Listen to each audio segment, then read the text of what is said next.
below me I feel no motion, standing on these mountains and plains, far away from the rolling ocean. Still my tribe and heart can say, I've been sailing all my life now, never harbor or port have I known.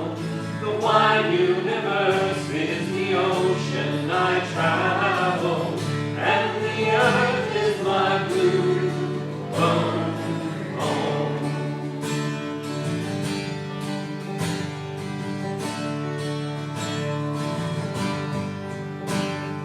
Sun, my sail, and moon, my rudder, as I fly the starry sea, leaning over the edge in wonder, casting questions into the deep, drifting here with my ship's companions, all we kindred pilgrim souls, making our way by the lights of the heavens in our beautiful blue home.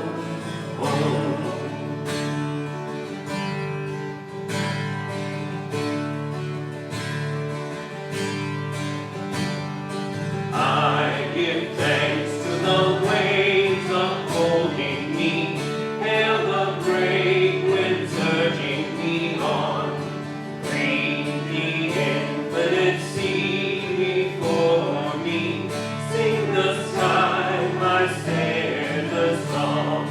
I was born upon the fathoms, never harbored or port have I known. The wide universe is the ocean I travel, and the earth is my blue home.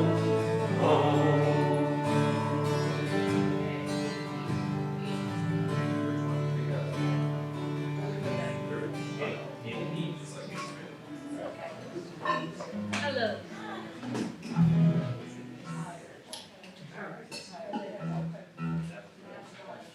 Welcome to the Unitarian Universalist Church of the Brazos Valley. I'm Reverend Kiya Heartwood, and I'm so happy to see you all this morning.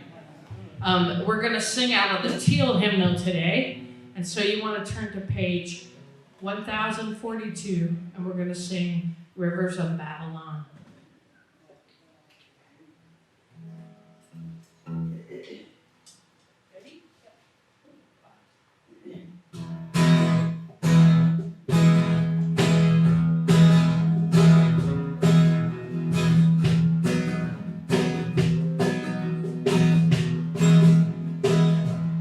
Rivers of Babylon, where we sat down, and there we were when we remembered Zion.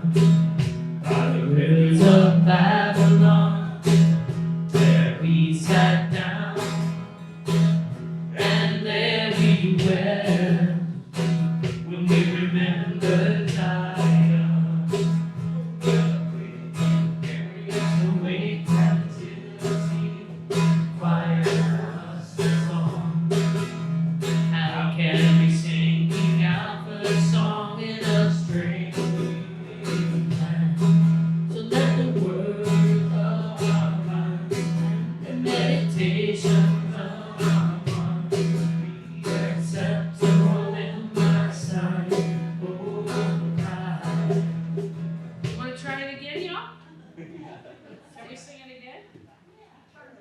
Now we're all happening, so we can count it in and go.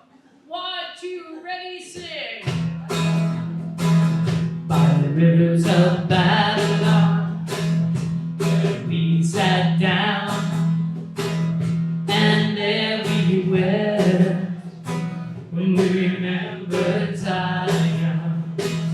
By the rivers of Babylon, where we sat down.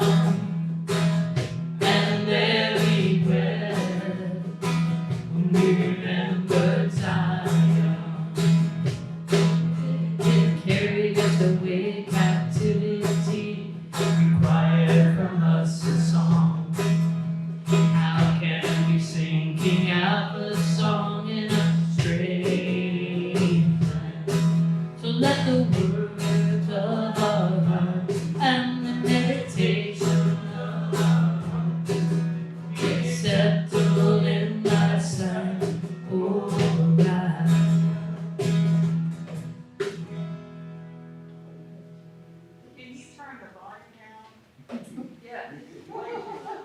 The guitars are too loud or the Oh, vocals?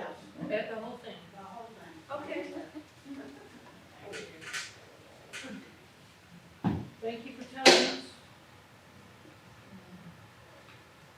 Welcome to the Unitarian Universalist Church of the Brazos Valley, or UUCBV for short. My name is Cindy Alford, and I'm serving as your worship assistant today.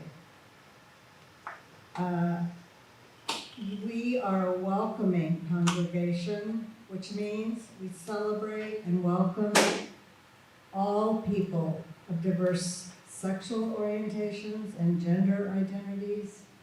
We strive to welcome people across diversities of race, age, ability, immigration status, and belief. We are also a congregation working for reproductive justice. So whoever you are, wherever you have come from, wherever you are on life's journey, you are welcome here. We have a few announcements today. The Common Read will be meeting via Zoom on Wednesday, February 22nd at 7:30. Secondly, we're going to help out at the mobile food bank this coming Saturday. We need volunteers. That'll be Saturday, February 25th.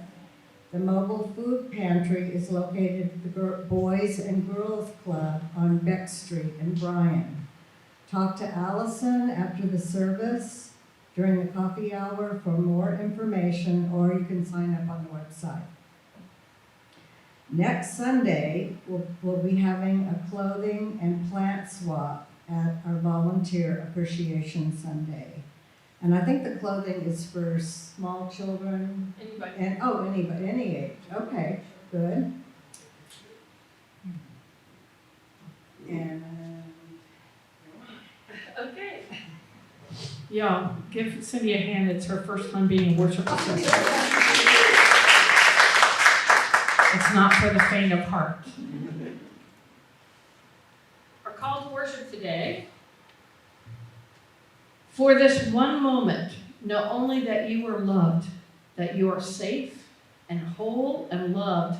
Know that you belong here, here among us, here upon this earth, in your body, however tired or broken your heart may be, whatever fear, disappointment, anger you carry. For this hour, know you are not alone. Feel the presence of others surrounding you. Breathe beside you and with you, discovering together the way our voices rise and fall together in harmony and hope. Claim here a resilient freedom, the choice for love, for light, to live with joy and gratitude and praise as a form of resistance. Already we are organizing. Come, let us worship together. Reverend Gretchen Haley.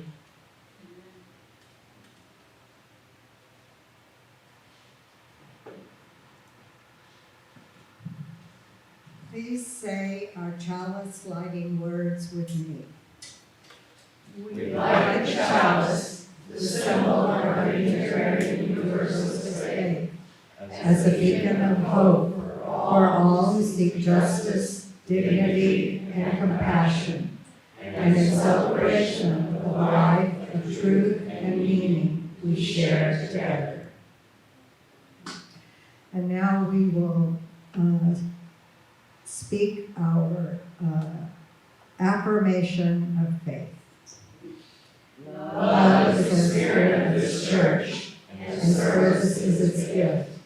This is our great covenant, to dwell together in peace, to seek the truth in love, and to help one another.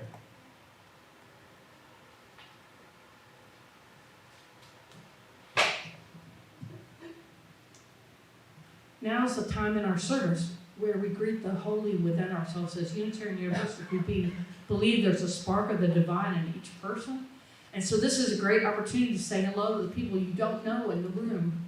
Yep, everybody's got their name tags on except me. and I will go fix that right now. And I will get you back in about 5 minutes. So go ahead and get up and say hello to people in the room.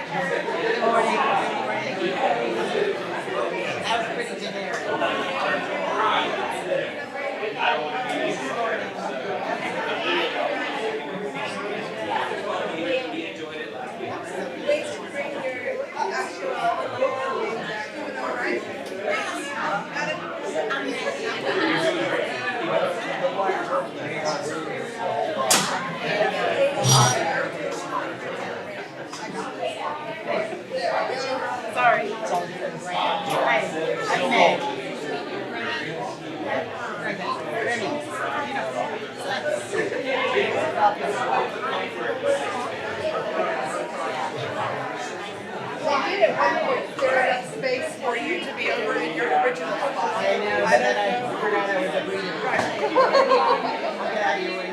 No, you're just fine.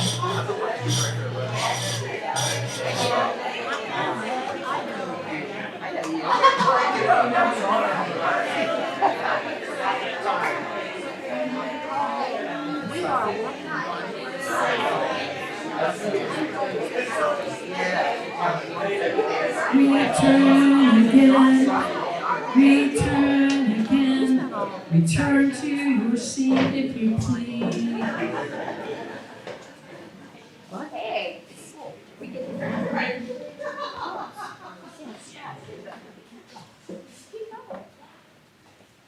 Hello, friends. Move this up just a hair. I am Allison Faber. I'm a she, her, and I am the Director of Religious Education here. And each service, I read a story called The Time for All Ages. And it's a story that has lessons or musings for anyone from 0, even maybe prenatally in Meredith's case, to age 99 and even above. So today is our question box service. So some of you sent in some questions for Reverend Kiya. And today our story is about the girl with big, big questions. And I have my book here, or you can look up on the screen. There once was a girl with twinkling eyes and a very curious mind. This girl was always asking questions whose answers weren't easy to find. The world is so very interesting. She wanted to learn all she could, from what makes a plane stay in the sky to what makes each person good. Her days were filled with adventures galore, since her mind was so full of wonder. How long can a turtle stay in its shell? Why does lightning come before thunder?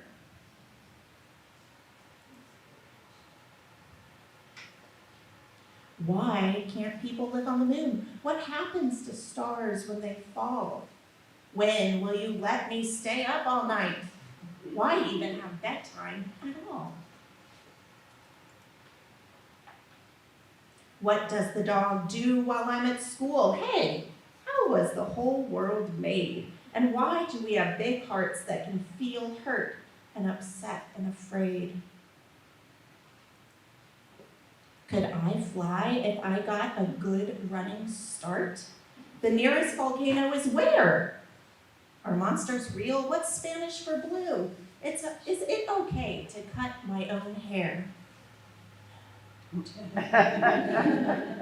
From the moment she opened her eyes for the day to the time she was tucked into bed, she'd ask and ask and ask and ask every question that popped in her head. At first, her neighbors, teachers, and friends tried to answer her wonder-filled mind. But after a while, their encouraging smiles were replaced by the rolling of eyes. She noticed her questions were making them tense, and one day her class hit their limit. After she asked a dozen things about clouds, the class hollered, "Please stop, just quit it." Embarrassed, the little girl tried to quiet her thoughts and not raise a voice so curious, so that no one would be too uncomfortable or worse, furious. But one day, she found the nest of a bird built low and exposed near the ground. Why would a nest not be in a tree? She wondered and looked around. She was all by herself with no one to ask, so she ran to the library shelves. She read about cities and the lack of safe places for birds to build nests for themselves. Like hunting for treasure, she searched and learned more answers that made her frown. With an urgent report, she announced to her class, "There are not enough trees in our town." The class, now moved by this information, asked questions about how to embark on a project to help both the birds and their neighbors by planting more trees in their parks. The girl knew then that big questions are good, and answers aren't just things to know. They are things to discover alongside each other. Asking questions is how we all grow. So this week, I want you to wonder and think about one of your big questions. Maybe ask a friend. Hopefully they won't yell, "Stop." All right, now I invite everyone who wants to join me to RE in the back. And will you please sing this little line of mine to sing us out? Thanks. I'm gonna let it shine. It's the light mine. I'm gonna let it shine. It's the light mine. I'm gonna let it shine. Let it shine. Let it shine. Let it shine.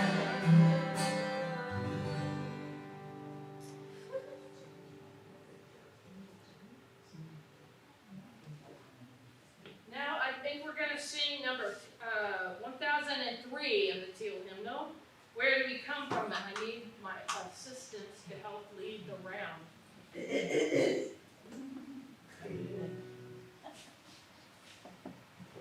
So we've sang this before, but we'll go over the parts first. Everybody together. We'll sing all 4 parts. And get where I can see and play at the same time. Where do we come from? What are we? Where are we going? Where do we come from? What are we? Where are we going? Where do we come from? What are we? Where are we Here's the second part. going? Where do we come from? What are we? Where are we going? Where do we come from? What are we? Where are we going? Third part. Where do we come from? Mystery. What are we? Life is a riddle and a mystery. Mystery. Mystery. Life is a riddle and a mystery. Where do we come from? Where are we going? Where do we come from? Where are we going? I think that's all the parts. Come on in, y'all. You're welcome. So there's 4 parts to this song. And what we want to do is pick a part you like. It's easy for you to sing, and we're all going to pick different parts. And you can follow whoever you pick the part of. How about that? A little scary, but not too bad. Okay? Which part do you want? I'll start at the beginning. Okay, excellent. And we'll speed it up a little bit so it's a little more fun. And which part would you like? I'm fine with any part. How about the wind? Okay, gotcha. Okay, so if you're singing the high part, follow Darby. Joe is graciously singing the first part. And I will mess around between the other 2. Does that sound good? And Okay. once y'all have it, I'll switch to whichever one she's not singing. How's that? And we're gonna sing it 6 times. All right? Count 2. Where do we come from? Where are we? Where are we going? Where do we come from? What are we? Where are we going? Mystery, Come from? mystery, Are we? life is a riddle and mystery. Mystery, mystery, Are we? life is a riddle and mystery. Where do we come from? Where are we going? Where do we come from? Where are we going? Mystery, mystery, life is a riddle and mystery. Mystery, mystery, life is a riddle and mystery. Where do we come from? What are we? Where are we going? Where do we come from? What are we? Where are we going? Great job.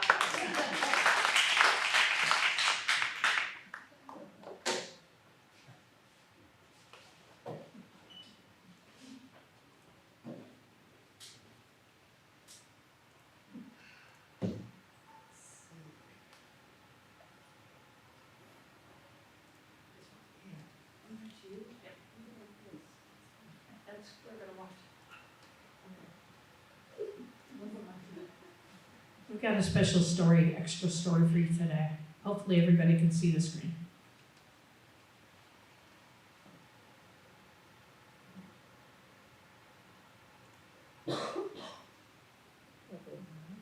My dad has a shadow that's blue as a berry, and my mom's is as pink as a blossoming cherry.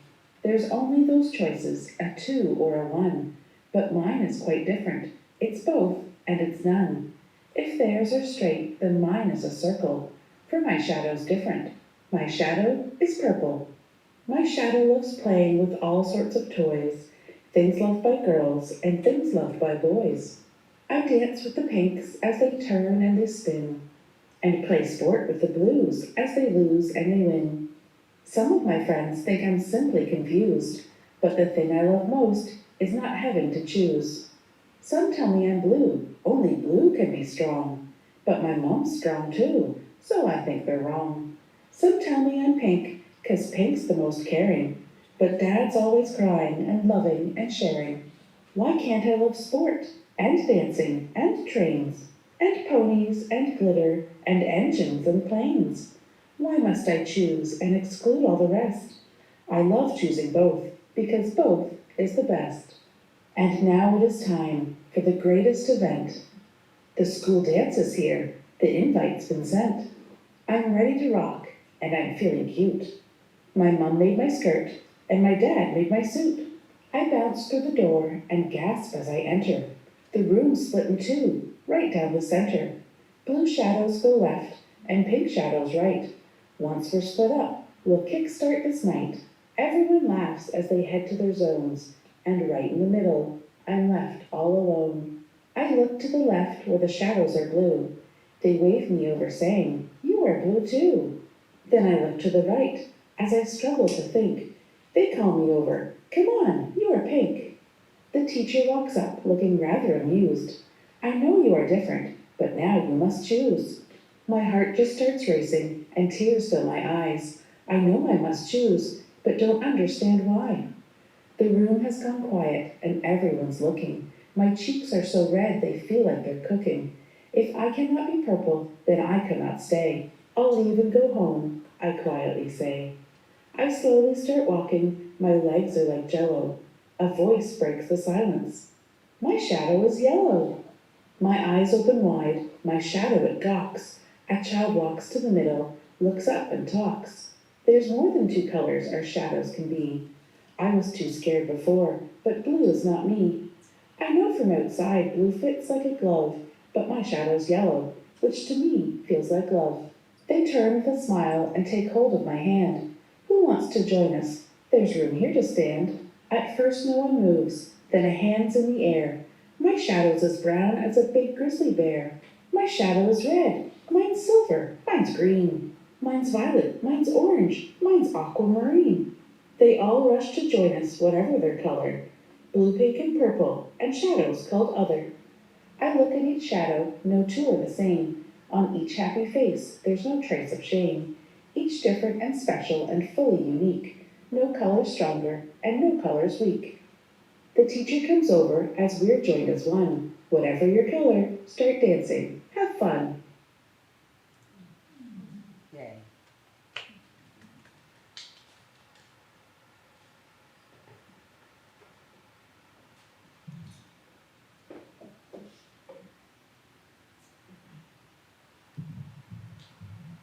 Now let an offering be taken. We take this moment to reflect on our joys and sorrows and acknowledge the mutual support of our community. Please remember that our service is recorded and available publicly if you want to moderate your message accordingly.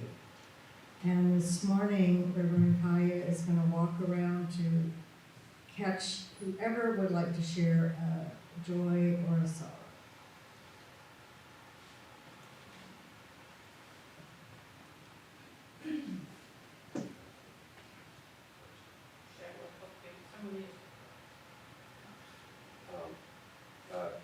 Those lights, or at least the one that I'm lighting, are for a couple of reasons. One of my friends from college went into hospice this week, and that's always hard, as we know.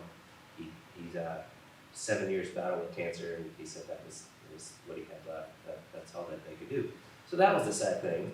And a lot of us who know him, he was a choral conducting major, beautiful person, beautiful voice. He's always going to be remembered by everybody who knew him as this. So he said he's going to do a celebration of life. So not just for the sorrow, but for the celebration of his life. And also, y'all probably saw the news this week of the Michigan State mess. I lived there for 8 years and had friends and that are still there right now. And one had a daughter who was in the dorm room, locked in her dorm room, listening to the shots and everything go on outside. And so for those families that are dealing with that fear and the horror that they had to deal with, that is awesome. We have a number of people in the hospital. We're in the rehab center. Mary Bryan's in the rehab center.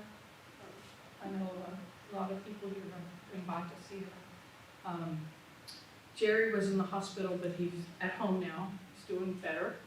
And Janet Howell, who you may have met, she's come to the church a couple of times, is at the rehab center just down the road.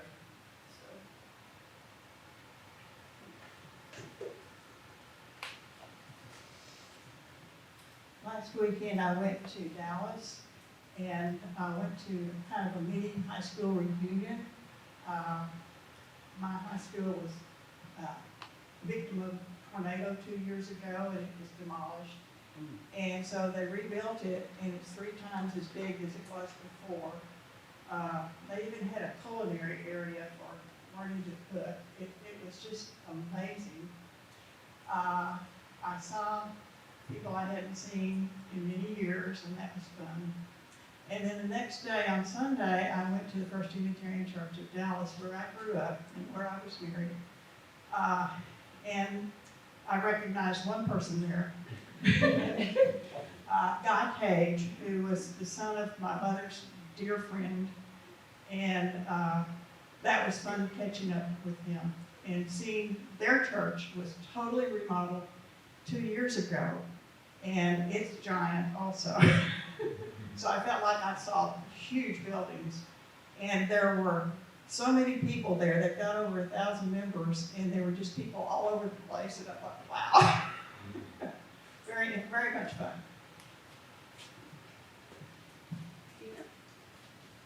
Well, we have a good story, and that is we are selling the house for Richard's brother, who has gone into memory care. And so now we have money for his care. Wonderful. Anybody else? Don? My name is John, and I have a joy to share. I wasn't with you last week, but my wife and I were down in Houston at a contra dance, American folk dance festival, dancing our hearts away. And it was the first one we've been able to attend in 3 years because of COVID. And I just realized how loving and warm the dance community is for me. People from Dallas, Austin, San Antonio, Houston, Huntsville, and Bryan, College Station. It was a great event for us. Anybody else?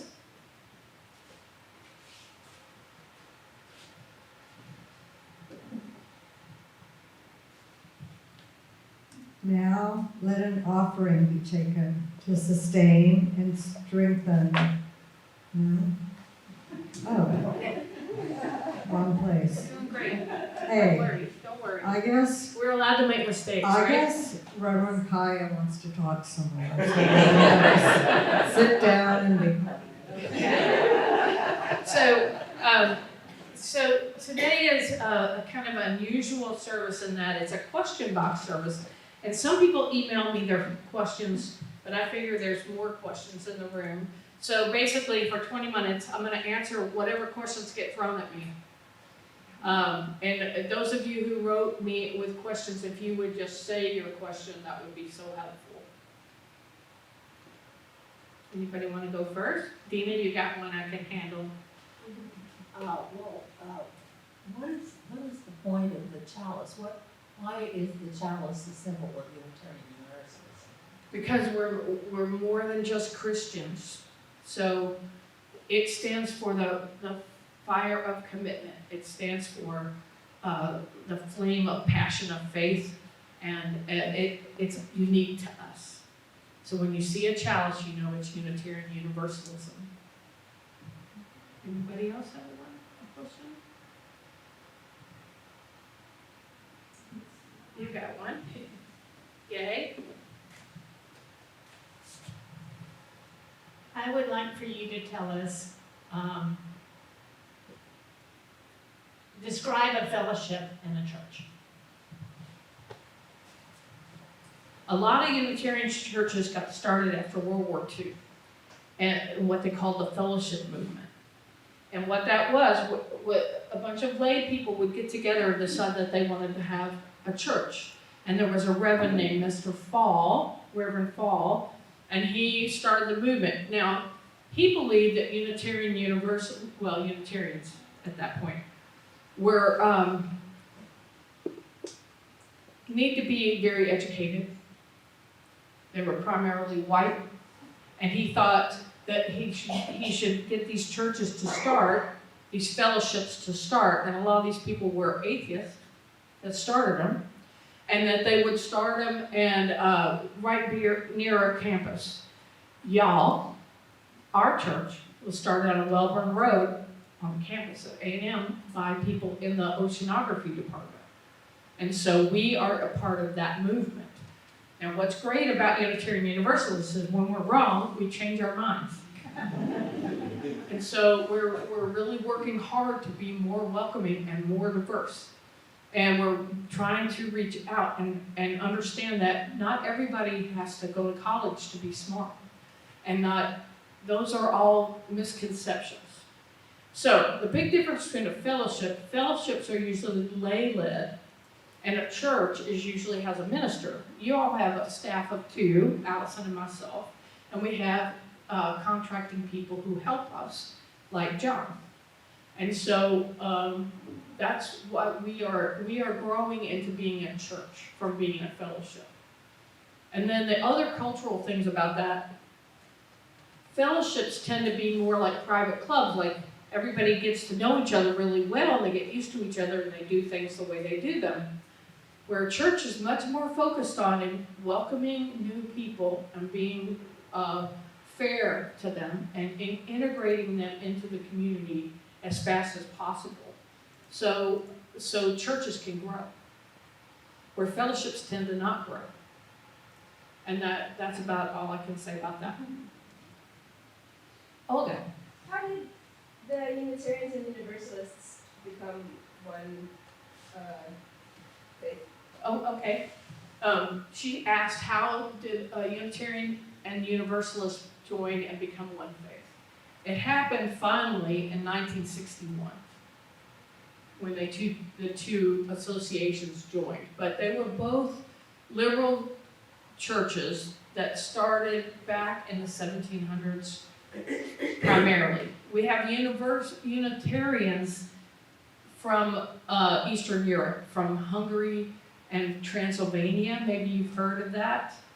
Francis David, he was a minister, and he said a lot of great things, but basically he convinced the king of Transylvania to become a Unitarian, and they actually started. There's a huge cathedral in Kosovar, which is a place I've been, called St. Michael's, that was originally a Unitarian cathedral, and now it's when the Habsburgs took back over Transylvania, they made it Catholic.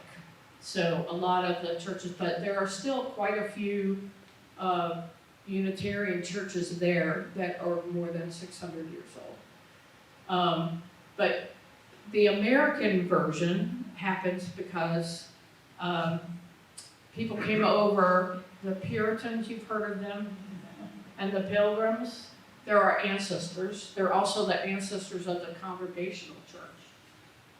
Now the Universalists, a guy named John Murray comes over from England, and he had been a Universalist preacher there. He had heard a guy named John Riley, and he was like, hey, I want to be a Universalist, no hell. Jesus is divine, or Jesus is the best example of humanity. A lot of Universalists believe that. And they were often self-employed people, middle class, or people who worked in the whaling industry, which was very diverse. And they let women be ministers first. They were much farther ahead. But where they meet and where they agree is that they use more sources than the Bible. They're not just Christians. And they don't believe in hell, and they don't believe in that you're born a sinner, original sin. Which, correct. And that's what we have in common. Universalists tend to be more Christian-oriented than Unitarians are wider. Unitarians really widened up about 1840 when Emerson got going. Emerson, Thoreau, all those people, the Transcendentalists. One of the professors at Harvard who became the president of Harvard was one of those people. And at that point, the Congregational Church and the Unitarian Church split. So they went back and forth, and they helped each other out, but it really was the youth that joined together first. And the two youth groups joined up in the 50s. And then they voted on it like we're voting. We change things all the time. You go to General Assembly, you make a proposal, people talk about it for a couple of years, then it happens or it doesn't happen. And that's what happened in 1961. So we've been Unitarian Universalist ever since, with the Universalists not being so happy about it. Not quite an equal in power. There was a kind of a power takeover. But if you want more of that kind of history, I'd be happy to tell you about it. It's interesting. And I believe it's really important to be transparent and talk about stuff that's not so pretty. So Unitarians tend to be richer and more male-dominated. Universalists have a lot of really great feminist things. They're a little bit more Southern. There are a lot more Universalist churches in the South. But they both are very big on social justice. Where the two really have a lot in common is they both have, you all have heard of the Red Cross? The Universalists started it. Unitarian minister named Brazos started the sanitary commission that became the Red Cross. So, anyway, lots of activists, lots of social gospel people. That was a very long explanation for that one. But, anybody have any more questions? Carolyn, I know you had a couple of hard ones. I read yours. I was like, oh, okay. I'll ask you the easy one, Okay, I think. okay. As our minister, what's your greatest challenge? This is two-part. And what is your greatest joy as our minister? My greatest joy is that I really love my people. I do. I think you all are amazing. And so I'm really honored to be your minister. The stress is trying to fulfill all the different needs that everybody has, different age groups, the kids need. And right now we don't have a physical church, so trying to keep us all together while we don't have a physical church is quite challenging, I would say. Anybody else? I don't think there's a wrong answer to this one. Okay. But you mentioned that the Unitarian Fellowship movement started with a lot of mostly atheist people coming together to join in fellowships. Why on earth would someone who doesn't believe in a God be interested in religion? Well, it depends on what your definition of religion is.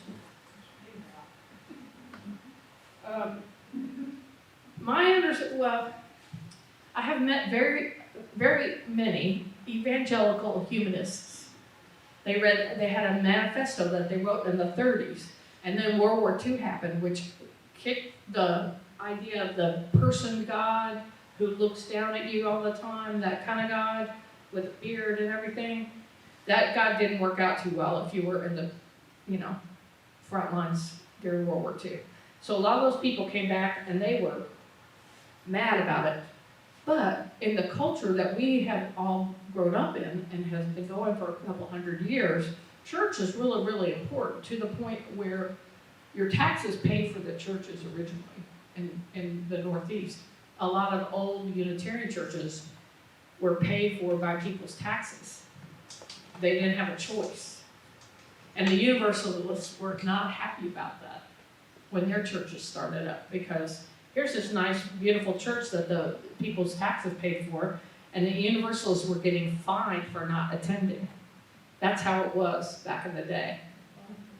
And anyway, it's very interesting how it all works out. But I think that people are social and they need each other, and we need to be around each other. All of us have gone through the pandemic, and you've got to feel what it's like to be completely isolated in your own reality. We need each other, and I think that was the impetus where people came back from the war, and they wanted to be around, and also liberal people. Because, we like to say that everybody's welcome, but we're pretty liberal. And we kind of tend to attract people who are liberal. And in Bryan College Station, that is a very important mission that we have. Right? John? Where do you see this church in 5 years? I think we'll be a 300-member church in 5 years. I really do. Based on this is just the math of it. Looking at the numbers of the people in the town, if we do our job right and we come out of the closet, so to speak, and we let people know about what we're doing, and we have a beautiful building where we invite people to come and have their meetings, and people are around, what is the Unitarian Universals? And they're there for a women's voter meeting or something. They're like, what's this? That's how we're gonna grow. And writing in the paper, doing all that kind of stuff. So there's a lot of ways that the right people will find us. All we have to do is be welcoming, kind, and transparent, so that there's room for people to come and they have a way to understand how it works, and so they can have a say. And we have to treat children well. like we want to be treated. So it needs to be for all ages. If we do that, I believe what we're talking about, not being racist, trying to help the planet, climate change, working on people's rights, making sure that people have enough to eat, all the basics, you know, that are in the Bible, but they're also in Buddhist tracts, and there are also, you know, the things that all these religions have in common, which is kind of Nicole's question. Nicole wrote me a really good question about, are we kind of superficial when we open up to all these different faiths and doing all that, and why aren't we just focused on one, it being a Christian nation? But the fact is, there are a lot of people who go to A&M who are Hindi. There are a lot of people who are Buddhist, you know, and they don't have anywhere to go on Sunday. This might be a place they could go. You know, if we are open, and personally, I'm interested in other faiths, and I'm interested in expanding our we and expanding our resources, our sources, so that we're getting the best, because there are a lot of things in common between all the faiths. Because guess what? All religions are made up by people. And people are people, right? For good and for bad. And very smart people have been writing a really long time in lots of different faiths, and we want to study those things and take what works for us and let the rest go.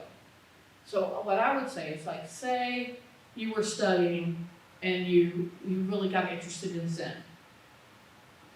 You could go as far as you want to go and still be a Unitarian Universalist, and everybody would support you. And I think that's the most beautiful thing. To me, this is like a little microcosm of the world, and we're practicing.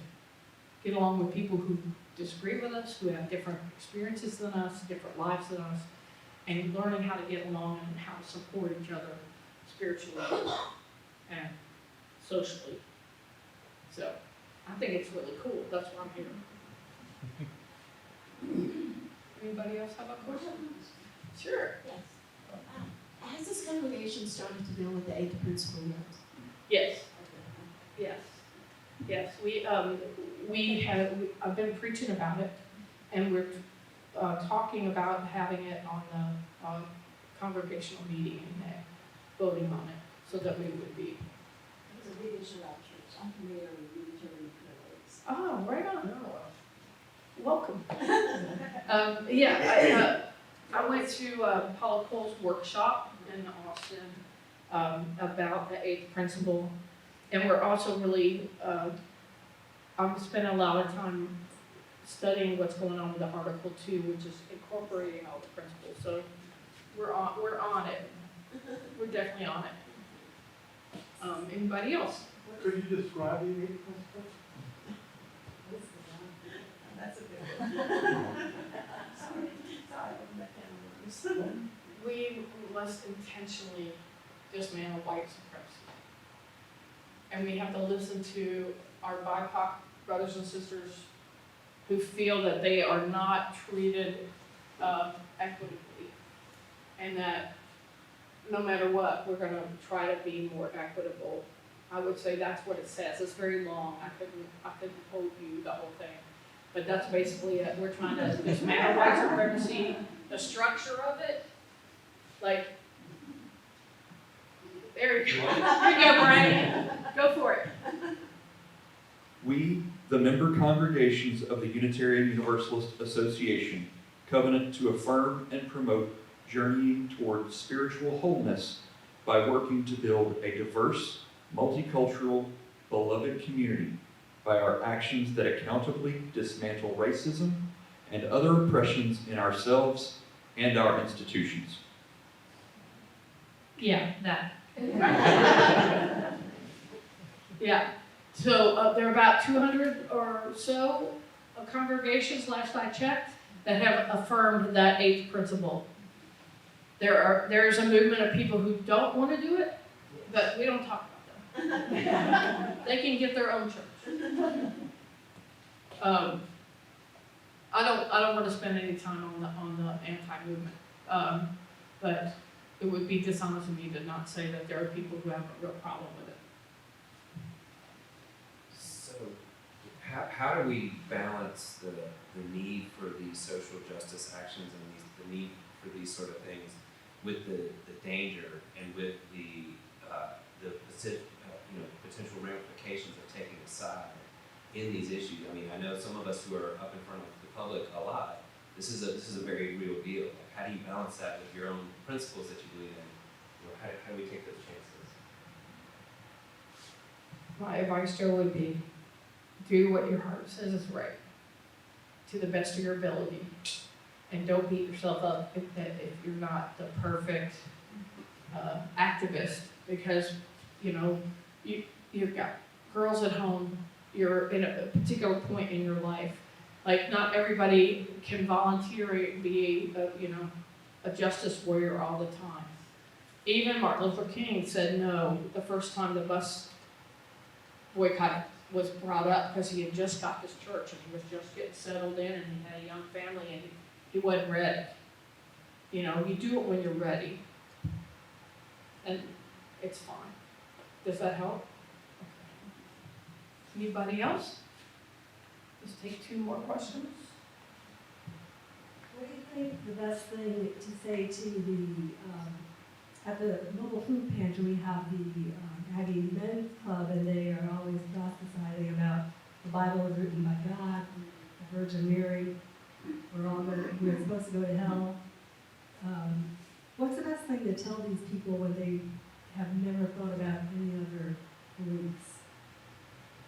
Well, you sick them on me like you did last week. Yeah, because I just said, I said, are you wearing polyester? And I said, the Bible says that you're going to hell for that. Did you know that? I mean, and I said, I'm not going to argue religion with you. I don't argue religion, because they're all made up by people. It's not, it's not something, it's not a hill I want to die on, right? But you just say, well, we just don't believe that. We don't believe in original sin. He said, everyone's a sinner. I said, I don't think so. You're entitled to your opinion. But there's a whole bunch of people at the Unitarian Church that don't think so. Just, and he'd never been exposed to it before. He was a really nice person, but, he was just by the book. And I said, yeah, we have gay ministers. I would. He's like, what? Do you go to the same kind of seminary that my minister goes to? I'm like, exactly the same. Yeah. So I think you just have to weigh it out. You do not have to take everybody on, but it's good to come out of the closet, because you're letting people have an authentic relationship with you, even if it's awkward for a moment. Just tell people where you go to church. If they ask you, you don't have to bring it up. We don't have that day in school where we're supposed to get out and evangelize, although I think it might help a little bit. I know Meg and I both tend to speak up about it. We were at a dinner with all Presbyterians last night, and then we were talking about what was going on in the Methodist Church. It was a very interesting conversation, because most of the people there did not know their own theology. They didn't know the difference between the Methodist Church and the Presbyterian Church. I think most people don't even mess around with that. But y'all are questioning people. You're like the girl in the story. You're people who ask questions. It's a good thing. Be proud. Being authentic is a way to be in community. But if you don't feel like it, or it's too scary, don't do it until you're ready. Nobody is judging you. They might judge you if you don't recycle properly. But that's it. Maybe one more question? Anybody? If you only have one sentence after you've said, I am you only have one sentence to explain what that means. that might get somebody interested to come or whatever, what would that one sentence be?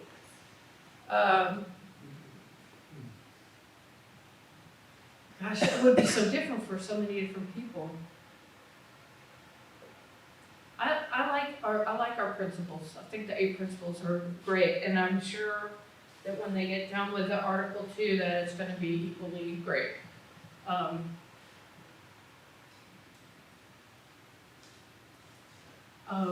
I would say we don't have a creed, no hell, no original sin. If you're talking to a Christian, they're like, what? What are you talking about? The Universalists were really great at talking about that. Great stories. Sermons coming up. Famous Universalists. I don't have a quick, I know Meg used to say, one God, no hell. But, some people have no gods and some people have many.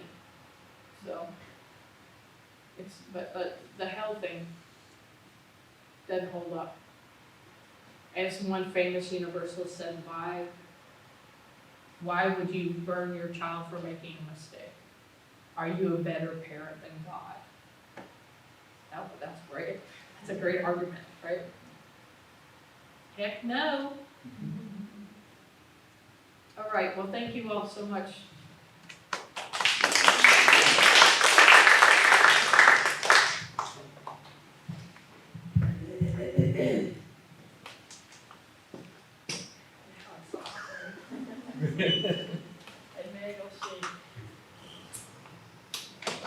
Now let an offering be taken to sustain and strengthen this place, which is sacred to so many of us. A community of memory and of hope, for we are now the keepers of the dream. This church shares the proceeds of the offering plate every week to support important nonprofit organizations with which we work. This month, we are proud to support the Arlene Campbell Humanitarian Foundation, and their mission is to provide medical supplies and equipment for health facilities in Ukraine and to help facilitate training and research programs between American and Ukrainian scientists and physicians. Please be as generous as you can. I wrote this song because Unitarian Universalism needs more gospel songs.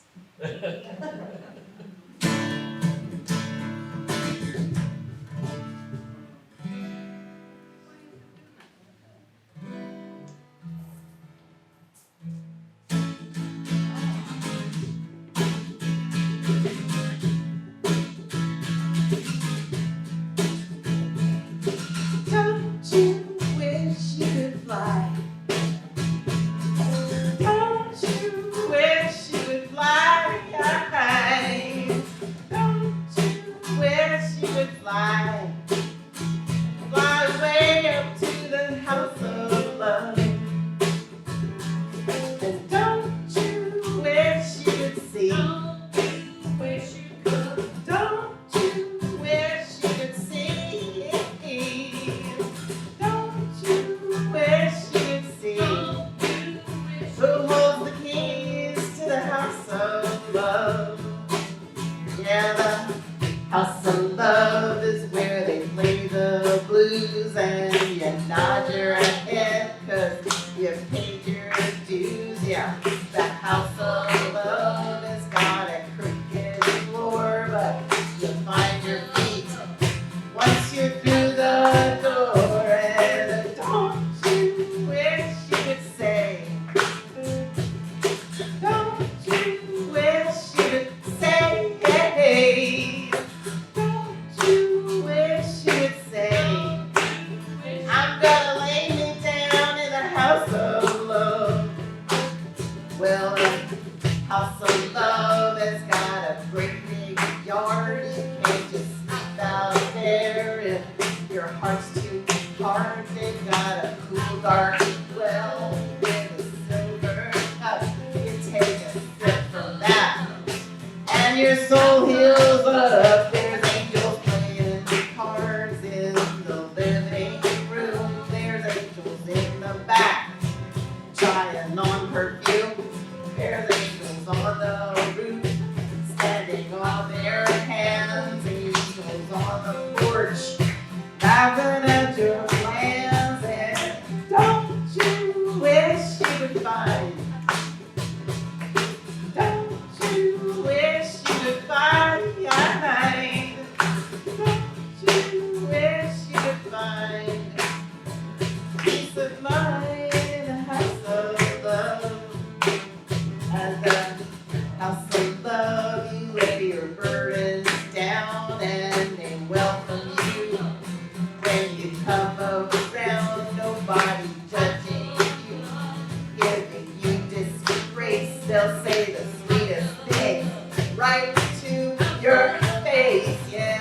Yeah, don't you wish you could be?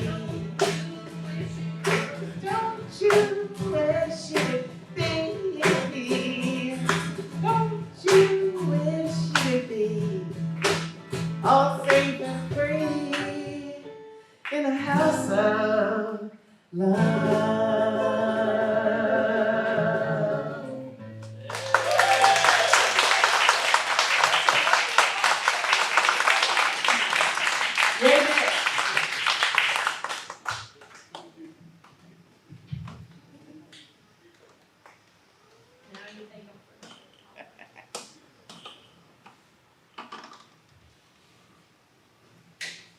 We give thanks for these gifts we have been given, for those we receive, and for each other.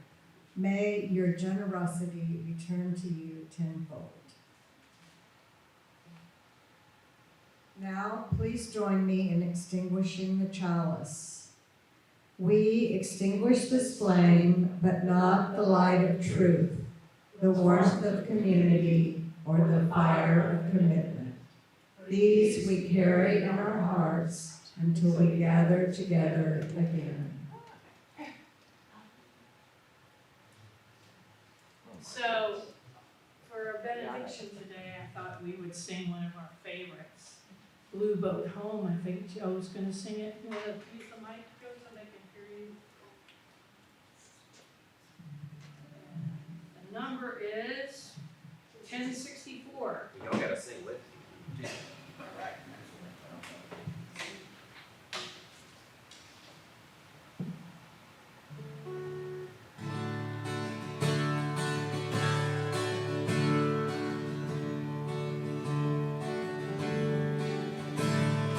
Go below me, I feel no motion, standing on these mountains and plains, far away from the rolling ocean. Still my trial and heart can say, I've been sailing all my life now, never harbor or port have I known. The wide universe is the ocean I travel, and the earth is my blue boat home.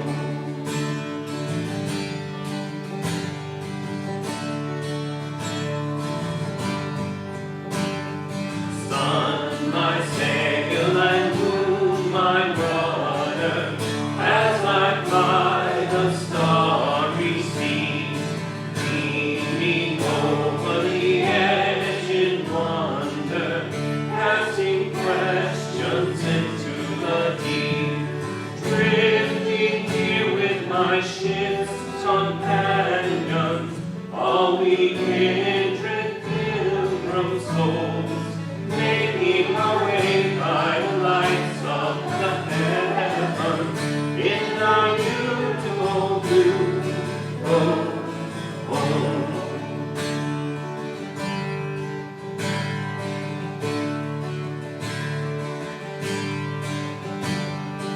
I give thanks to the waves upholding me, hail the great winds urging me on, read the infinite sea before me, sing the sky my sailor's song.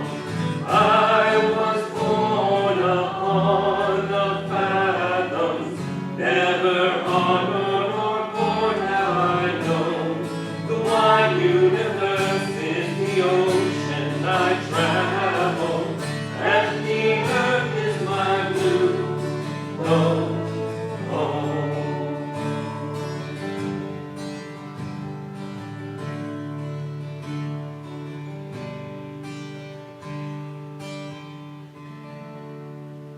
Go in peace.